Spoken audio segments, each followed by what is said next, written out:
El deseado de todas las gentes, capítulo 72.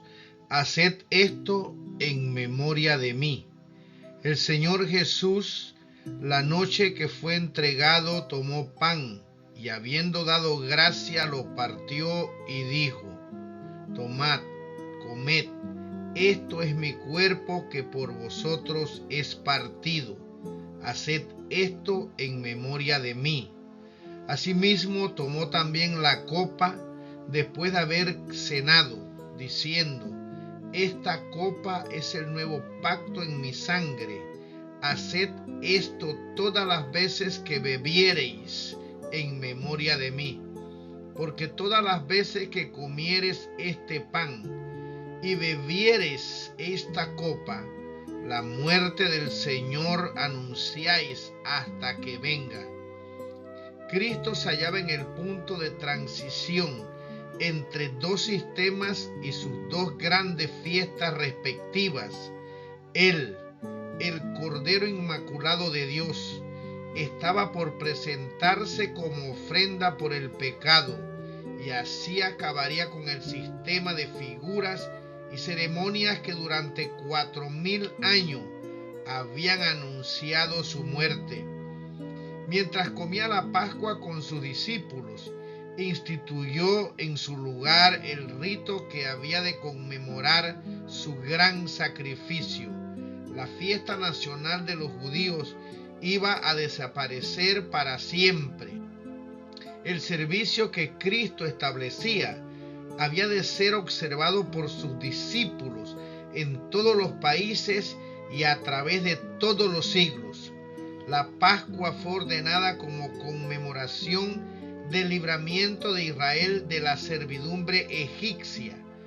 Dios había indicado que año tras año, cuando los hijos preguntasen el significado de este rito, se les repitiese la historia.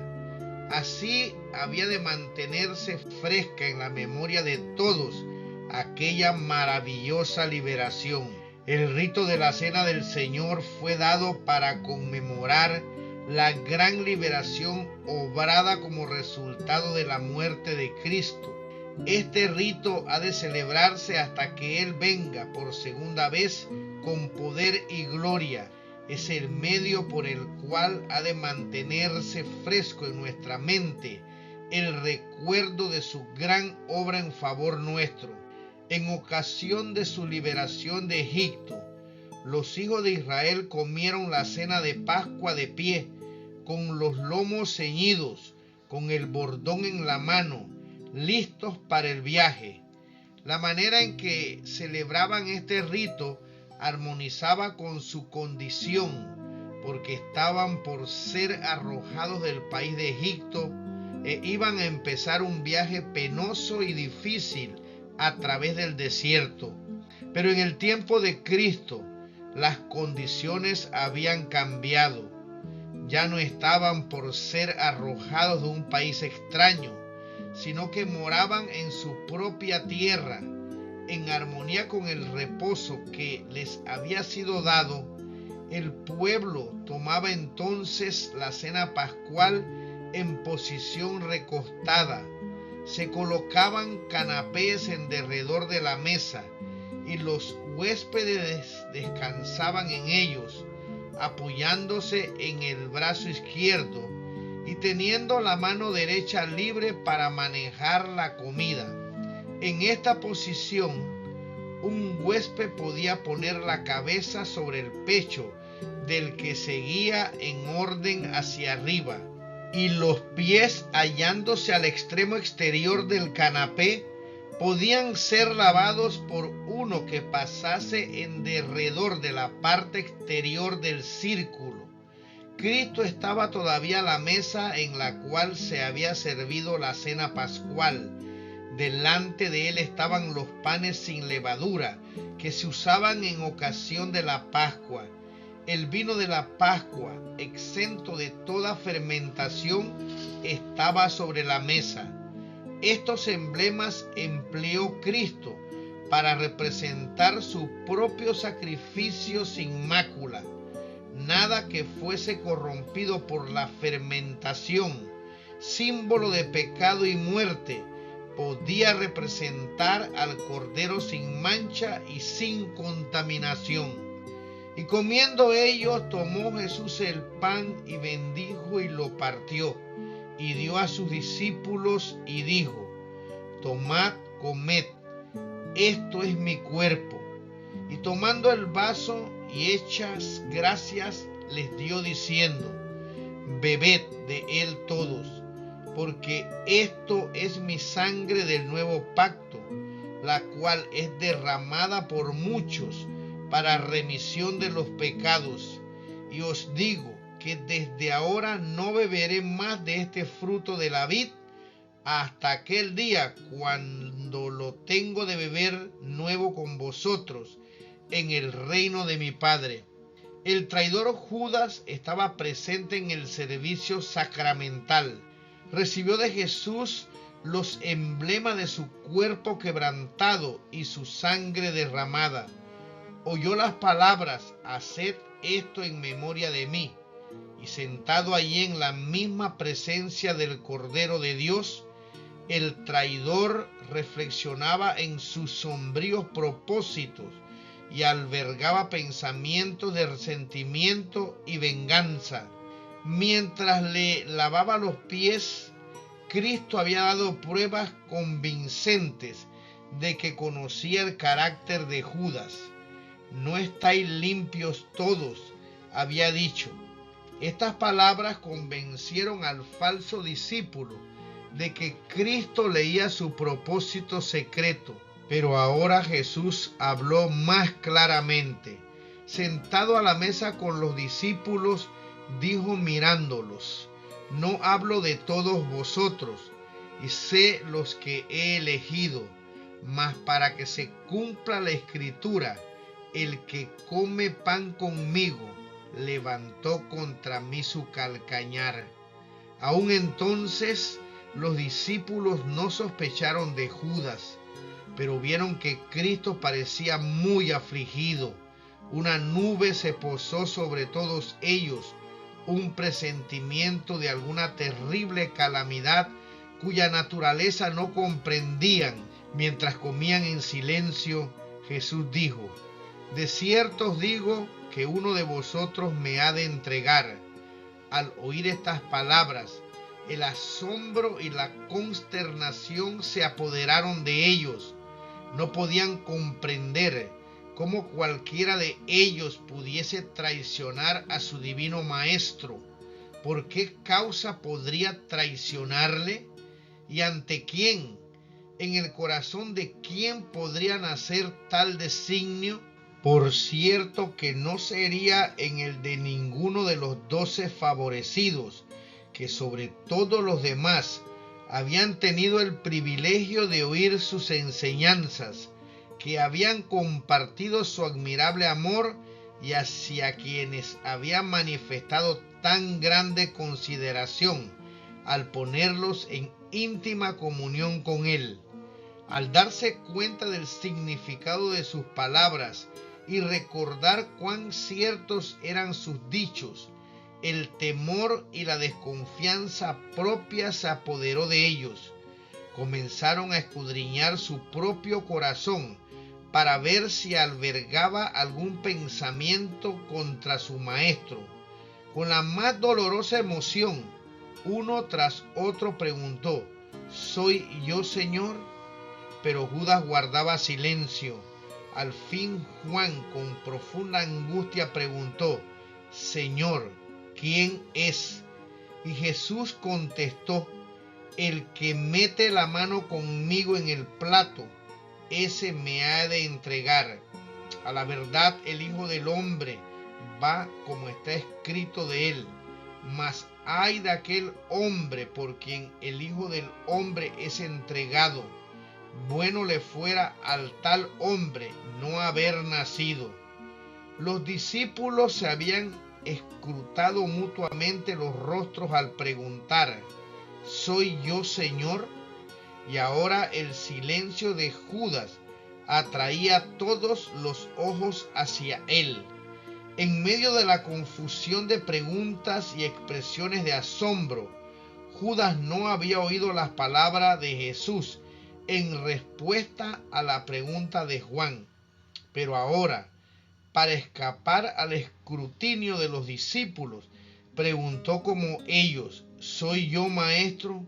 Jesús replicó solamente: tú lo has dicho. Sorprendido y confundido al ver expuesto su propósito, Judas se levantó apresuradamente para salir del aposento. Entonces Jesús les dice: lo que haces, hazlo más presto. Como él pues hubo tomado el bocado, luego salió y era ya de noche. Era verdaderamente noche para el traidor, cuando apartándose de Cristo, penetró en las tinieblas de afuera. Hasta que hubo dado este paso, Judas no había traspasado la posibilidad de arrepentirse, pero cuando abandonó la presencia de su Señor y de sus condiscípulos, había hecho la decisión final, había cruzado el límite. Admirable había sido la longanimidad de Jesús en su trato con esta alma tentada. Nada que pudiera hacerse para salvar a Judas se había dejado de lado. Después que se hubo comprometido 2 veces a entregar a su Señor, Jesús le dio todavía oportunidad de arrepentirse. Leyendo el propósito secreto del corazón del traidor, Cristo dio a Judas la evidencia final y convincente de su divinidad. Esto fue para él, falso discípulo, el último llamamiento al arrepentimiento. El corazón divino humano de Cristo no escatimó súplica alguna que pudiera hacer. Las olas de la misericordia, rechazadas por el orgullo obstinado, volvían en mayor reflujo de amor subyugador. Pero aunque sorprendido y alarmado al ver descubierta su culpabilidad, Judas se hizo tan solo más resuelto en ella. Desde la cena sacramental salió para contemplar la traición. Al pronunciar el ay sobre Judas, Cristo tenía también un propósito de misericordia para con sus discípulos. Les dio así la evidencia culminante de su carácter de Mesías. Os lo digo antes que se haga, dijo, para que cuando se hiciere, creáis que yo soy. Si Jesús hubiese guardado silencio, en aparente ignorancia de lo que iba a sobrevenirle, los discípulos podrían haber pensado que su maestro no tenía previsión divina y que había sido sorprendido y entregado en las manos de la turba homicida. Un año antes, Jesús había dicho a los discípulos que había escogido a 12 y que uno de ellos era diablo. Ahora las palabras que había dirigido a Judas demostraban que su maestro conocía plenamente su traición e iban a fortalecer la fe de los discípulos fieles durante su humillación.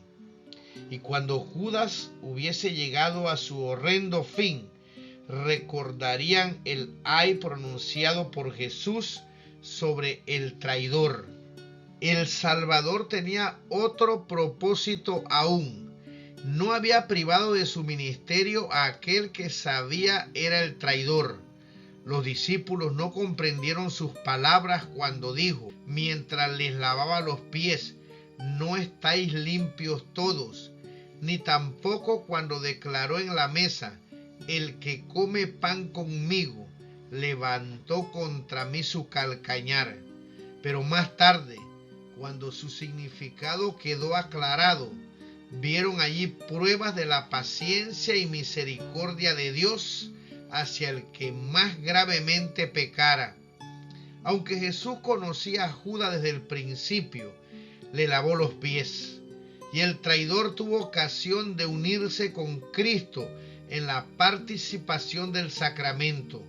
Un Salvador longánime ofreció al pecador todo incentivo para recibirle, para arrepentirse y ser limpiado de la contaminación del pecado. Este ejemplo es para nosotros. Cuando suponemos que alguno está en error y pecado, no debemos separarnos de él. No debemos dejarle presa de la tentación por algún apartamiento negligente, ni impulsarle al terreno de batalla de Satanás. Tal no es el método de Cristo, porque los discípulos estaban sujetos a hierros y defectos.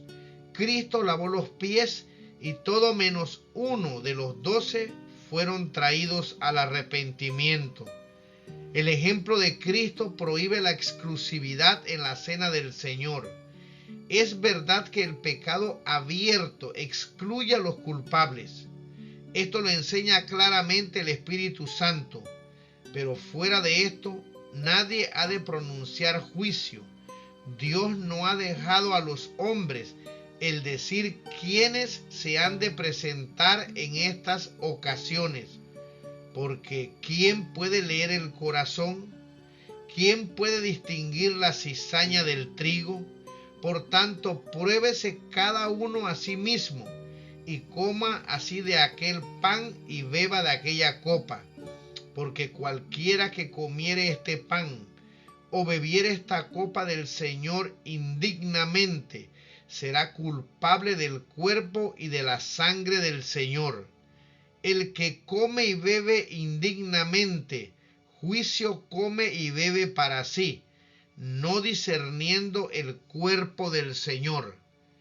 Cuando los creyentes se congregan para celebrar los ritos, están presentes mensajeros invisibles para los ojos humanos.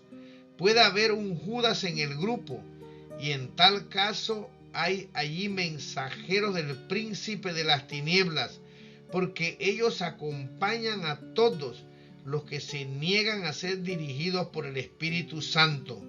Los ángeles celestiales están también presentes. Estos visitantes invisibles están presentes en toda ocasión tal. Pueden entrar en el grupo personas que no son de todo corazón siervos de la verdad y la santidad, pero que desean tomar parte en el rito. No debes prohibírseles. Hay testigos que estuvieron presentes cuando Jesús lavó los pies de los discípulos y de Judas. Hay ojos más que humanos que contemplan la escena. Por el Espíritu Santo, Cristo está allí para poner el sello a su propio rito. Está allí para convencer y enternecer el corazón. Ni una mirada, ni un pensamiento de contrición escapa a su atención. Él aguarda al arrepentido y contrito de corazón. Todas las cosas están listas para la recepción de aquella alma. El que lavó los pies de Judas anhela lavar de cada corazón la mancha del pecado. Nadie debe excluirse de la comunión porque esté presente alguna persona indigna. Cada discípulo está llamado a participar públicamente de ella y dar así testimonio de que acepta a Cristo como Salvador personal. Es en estas ocasiones designadas por Él mismo cuando Cristo se encuentra con los suyos y los fortalece por su presencia. Corazones y manos indignos pueden administrar el rito. Sin embargo, Cristo está allí para ministrar a sus hijos. Todos los que vienen con su fe fija en Él serán grandemente bendecidos. Todos los que descuidan estos momentos de privilegio divino sufrirán una pérdida. Acerca de ellos se puede decir con acierto: no estáis limpios todos. Al participar con sus discípulos del pan y del vino, Cristo se comprometió como su Redentor. Les confió el nuevo pacto, por medio del cual todos los que le reciben llegan a ser hijos de Dios, coherederos con Cristo. Por este pacto venía a ser suya toda bendición que el cielo podía conceder para esta vida y la venidera. Este pacto había de ser ratificado por la sangre de Cristo. La administración del sacramento había de recordar a los discípulos el sacrificio infinito hecho por cada uno de ellos como parte del gran conjunto de la humanidad caída. Pero el servicio de la comunión no había de ser una ocasión de tristeza. Tal no era su propósito. Mientras los discípulos del Señor se reúnen alrededor de su mesa, no han de recordar y lamentar sus faltas, no han de espaciarse en su experiencia religiosa pasada, haya sido esta elevadora o deprimente. No han de recordar las divergencias existentes entre ellos y sus hermanos. El rito preparatorio ha abarcado todo esto: el examen propio, la confesión del pecado, la reconciliación de las divergencias. Todo esto se ha hecho. Ahora han venido para encontrarse con Cristo. No han de permanecer en la sombra de la cruz, sino en su luz salvadora. Han de abrir el alma a los brillantes rayos del sol de justicia, con corazones purificados por la preciosísima sangre de Cristo, en plena conciencia de su presencia, aunque invisible. Han de oír sus palabras: la paz os dejo, mi paz os doy. No como el mundo la da, yo os la doy. Nuestro Señor dice bajo la convicción del pecado: recordad que yo morí por vosotros. Cuando seáis oprimidos, perseguidos y afligidos por mi causa y la del Evangelio, recordad mi amor, el cual fue tan grande que di mi vida por vosotros.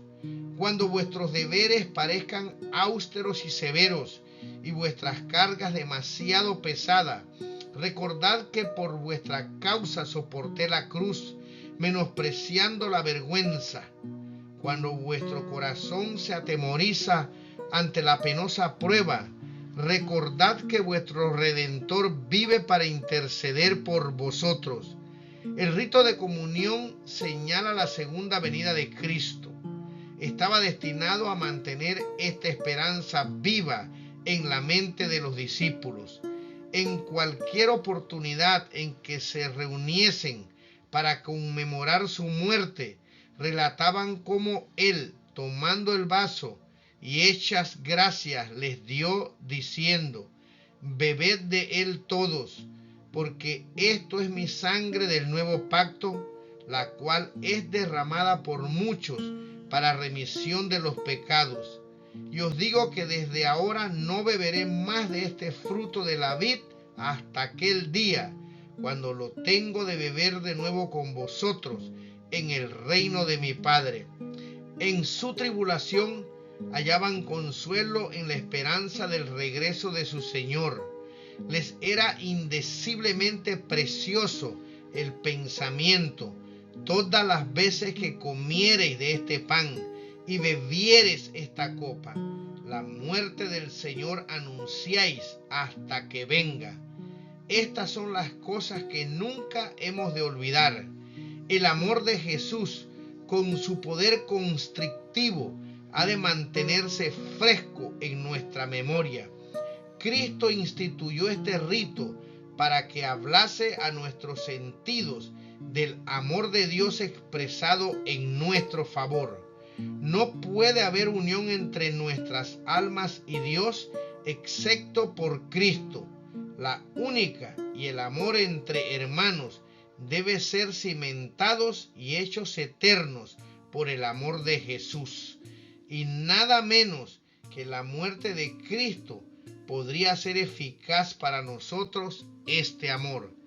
Es únicamente por causa de su muerte por lo que nosotros podemos considerar con gozo su segunda venida. Su sacrificio es el centro de nuestra esperanza. En Él debemos fijar nuestra fe. Demasiado a menudo los ritos que señalan la humillación y los padecimientos de nuestro Señor son considerados como una forma. Fueron instituidos con un propósito. Nuestros sentidos necesitan ser vivificados para comprender el misterio de la piedad. Es patrimonio de todos comprender mucho mejor de lo que los comprendemos los sufrimientos expiatorios de Cristo. Como Moisés levantó la serpiente en el desierto, así el Hijo de Dios fue levantado, para que todo aquel que en Él creyere no se pierda, sino que tenga vida eterna. Debemos mirar la cruz del Calvario, que sostiene a su Salvador moribundo. Nuestros intereses eternos exigen que manifestemos fe en Cristo. Nuestro Salvador dijo: si no comiereis de la carne del Hijo del Hombre y bebiereis su sangre, no tendréis vida en vosotros, porque mi carne es verdadera comida y mi sangre es verdadera bebida. Esto es verdad acerca de nuestra naturaleza física. A la muerte de Cristo debemos aún esta vida terrenal. El pan que comemos ha sido comprado por su cuerpo quebrantado. El agua que bebemos ha sido comprada por su sangre derramada. Nadie, santo o pecador, come su alimento diario sin ser nutrido por el cuerpo y la sangre de Cristo. La cruz del Calvario está estampada en cada pan, está reflejada en cada manantial. Todo esto enseñó Cristo al designar los emblemas de su gran sacrificio. La luz que resplandece del rito de la comunión realizado en el aposento alto hace sagrado las provisiones de nuestra vida diaria. La despensa familiar viene a ser como la mesa del Señor y cada comida un sacramento. Y cuanto más ciertas son las palabras de Cristo en cuanto a nuestra naturaleza espiritual, Él declara: el que come mi carne y bebe mi sangre tiene vida eterna. Es recibiendo la vida derramada por nosotros en la cruz del Calvario como podemos vivir la vida santa. Y esta vida la recibimos recibiendo su palabra, haciendo aquellas cosas que Él ordenó. Así llegamos a ser uno con Él. El que come mi carne, dice Él, y bebe mi sangre, en mí permanece y yo en Él. Como me envió el Padre viviente, y yo vivo por el Padre, así mismo el que come, Él también vivirá por mí.